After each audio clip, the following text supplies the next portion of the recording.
കേരളത്തിന്റെ വിജയം കൂടിയാണ്. കാരണം എല്ലാവരും ഒറ്റക്കെട്ടായി നിന്നാണ് ഈ കന്യാസ്ത്രീകളുടെ മോചനം സാധ്യമാക്കിയത് എന്ന് വേണം നമുക്ക് കാണാൻ. കാരണം ആ കവാടത്തിന് മുന്നിൽ എല്ലാ രാഷ്ട്രീയ പാർട്ടി പ്രതിനിധികളും ഉണ്ടായിരുന്നു.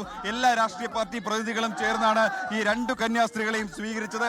നമുക്ക് അവരുടെ പ്രതികരണം തേടണമെന്നുണ്ട്. പക്ഷേ കടുത്ത ജാമ്യ വ്യവസ്ഥകളുണ്ട്. മാധ്യമങ്ങളോട് വാ തുറക്കരുതെന്നാണ് കോടതിയുടെ ജാമ്യ വ്യവസ്ഥ. അതുകൊണ്ട് അവർ രണ്ടുപേരും സംസാരിക്കില്ല, മാധ്യമങ്ങളോട് സംസാരിക്കില്ല. ഇവിടെ നിന്ന് നേരെ പോകുന്നത് റായ്പൂർ അതിരൂപത ബിഷപ്പിന്റെ വസതിയിലായിരിക്കും. അവിടെയായിരിക്കും അവർ തങ്ങുന്നത്. അതിനുശേഷമായിരിക്കും പിന്നീട് ആഗ്രയിലേക്ക് പോകുന്നോ അതോ കേരളത്തിലേക്ക് മടങ്ങിപ്പോകുന്നോ കാര്യങ്ങളൊക്കെ തീരുമാനിക്കും. എന്തായാലും എല്ലാവരും ചേർന്ന് കൂടിയാലോചിച്ച ശേഷമായിരിക്കും തുടർ നടപടികൾ സ്വീകരിക്കുക. എന്തായാലും നമ്മൾ ഈ കാണുന്ന ദൃശ്യങ്ങൾ sister Vandana Francis, sister Preethi Mary, അവരുടെ ബന്ധുക്കളുണ്ട്. നമ്മൾ കണ്ടതാണ് ആ ജാമ്യം കിട്ടിയെന്ന ആ നിമിഷത്തിൽ നമ്മൾ കണ്ടതാണ് ഈ ജയിലിന്റെ പരിസരത്തുണ്ടായ വൈകാരികമായ നിമിഷങ്ങൾ. കെട്ടിപ്പിടിച്ച് കരഞ്ഞുകൊണ്ട് അവരുടെ സഹോദരങ്ങൾ പറഞ്ഞത് ജാമ്യം കിട്ടിയെന്ന്. അങ്ങനെ ഈ വന്ദന ഫ്രാൻസിസിന്റെയും പ്രീതി മേരിയുടെയും മോചനത്തിനായി നിന്ന എല്ലാവർക്കും നന്ദി പറഞ്ഞുകൊണ്ടാണ് സഹോദരങ്ങൾ ഇവിടെ നിന്ന് ഈ കന്യാസ്ത്രീകളെ വരവേൽക്കുന്നത്, സ്വീകരിക്കുന്നത്. എന്തായാലും നമ്മൾ ഏവരും കാത്തിരുന്ന ആ നിമിഷമായിരുന്നു ഇത്. കന്യാസ്ത്രീകളുടെ മോചനം കഴിഞ്ഞ 9 ദിവസമായി കേരളം കാത്തിരുന്ന കൊടൂരിലേക്ക് പോകും. സഹോദരങ്ങളുടെ കൂടെ പോകും. പോലീസ് സംരക്ഷണയിൽ സഹോദരങ്ങളുടെ കൂടെ പോകും.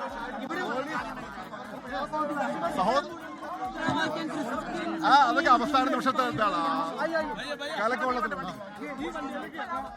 സുഹേലെ, ഇവിടെ ഇപ്പോൾ BJP പ്രവർത്തകർ കുറച്ചുപേർ ഈ ജയിലിനകത്തേക്ക് എത്തിയിട്ടുണ്ട്. അവർ ഭാരത് മാതാ കി മുദ്രാവാക്യം വിളിക്കുന്നുണ്ട്. അവരുടെ വിജയമാണെന്ന് പറഞ്ഞുകൊണ്ട് ഇവിടെ മുദ്രാവാക്യം വിളിച്ച് ഈ കന്യാസ്ത്രീകളെ സ്വീകരിക്കുന്നുണ്ട്. പക്ഷേ മറ്റു 2 രാഷ്ട്രീയ പാർട്ടികളുടെ പ്രതിനിധികൾ, ആ കേരളത്തിൽ നിന്നുള്ള പ്രതിനിധികൾ മാത്രമാണ് ഇവിടെ ഉള്ളത്. ഛത്തീസ്ഗഡിലെ പ്രതിനിധികൾ, അത് ചില രാഷ്ട്രീയ നേതാക്കൾ, പ്രാദേശിക നേതാക്കൾ മാത്രമാണ് ഉള്ളത്. അതുകൊണ്ട് തന്നെ അവരുടെ മുദ്രാവാക്യങ്ങളൊന്നും കേൾക്കുന്നില്ല. ഇപ്പോൾ ഒരു കാറിൽ അവരെ കയറ്റി ഇവിടെ തൊട്ടടുത്ത കന്യാസ്ത്രീ കോൺവെന്റിലേക്കാണ് കൊണ്ടുപോകുന്നത്. ആ കോൺവെന്റിലേക്ക് അവരെ എത്തിച്ചതിന് ശേഷം ഇന്ന് റായ്പൂർ അതിരൂപതയുടെ ബിഷപ്പ് ഹൗസിലേക്കായിരിക്കും അവരെ താമസിക്കാനായി കൊണ്ടുപോകുന്നത്. കടുത്ത ജാമ്യ വ്യവസ്ഥകളുണ്ട്. മാധ്യമങ്ങളോട് വാ തുറക്കരുതെന്ന് അവർക്ക് കോടതി നിർദ്ദേശം നൽകിയിട്ടുണ്ട്. അതുകൊണ്ട് മാത്രമാണ് കന്യാസ്ത്രീകൾ സംസാരിക്കാത്തത്. എന്തായാലും 9 ദിവസത്തെ ആ കൊടിയ പീഡനങ്ങൾക്ക് ശേഷം, മാനസിക പീഡനങ്ങൾക്ക് ശേഷം ഈ കന്യാസ്ത്രീകൾ പുറത്തിറങ്ങിയിരിക്കുന്നു. ആ ദൃശ്യങ്ങളാണ്. വലിയ തിരക്ക് തന്നെ ഇവിടെയുണ്ട്. പോലീസിന്റെ കനത്ത സുരക്ഷയിലാണ് ഈ കന്യാസ്ത്രീകളെ ഇവിടുന്ന് കൊണ്ടുപോകുന്നത്. ക്രമസമാധാന പ്രശ്നമുണ്ടാകുമെന്ന് മുന്നറിയിപ്പുകളുണ്ട്. കനത്ത പോലീസ് സുരക്ഷയാണ് ഈ ദുർഗ സെൻട്രൽ ജയിലിന്റെ കവാടത്തിൽ ഏർപ്പെടുത്തിയിട്ടുള്ളത്. എന്തായാലും കന്യാസ്ത്രീകൾ പുറത്തിറങ്ങിയിരിക്കുന്നു. കന്യാസ്ത്രീകൾ ഇപ്പോൾ ദുർഗ സെൻട്രൽ ജയിലിൽ നിന്ന് കന്യാസ്ത്രീകളെ പുറത്തേക്ക് കൊണ്ടുപോകുന്നു. പോലീസ് സംരക്ഷണയിലാണ് 2 കന്യാസ്ത്രീകളെയും, sister Vandana Francis, sister Preethi Mary, 2 കന്യാസ്ത്രീകളെയും ഇപ്പോൾ ജയിലിൽ നിന്ന് പുറത്തേക്ക് പോലീസിന്റെ സംരക്ഷണയിൽ കൊണ്ടുപോകുന്നു. തൊട്ടടുത്ത കന്യാസ്ത്രീ മഠത്തിലായിരിക്കും ഇവരെ തൽക്കാലത്തേക്ക് പാർപ്പിക്കുക. അവിടെ നിന്ന് റായ്പൂരിലേക്കായിരിക്കും 2 കന്യാസ്ത്രീകളെയും കൊണ്ടുപോകുക. അതിനുശേഷം സഹോദരങ്ങൾക്കൊപ്പം കൊണ്ടുപോകുമെന്നാണ് പറയുന്നത്. എന്തായാലും അവരെ 3 രാഷ്ട്രീയ പാർട്ടി പ്രതിനിധികളും ചേർന്ന് സ്വീകരിക്കുകയായിരുന്നു. 3 രാഷ്ട്രീയ പാർട്ടിയുടെ MLAമാർ.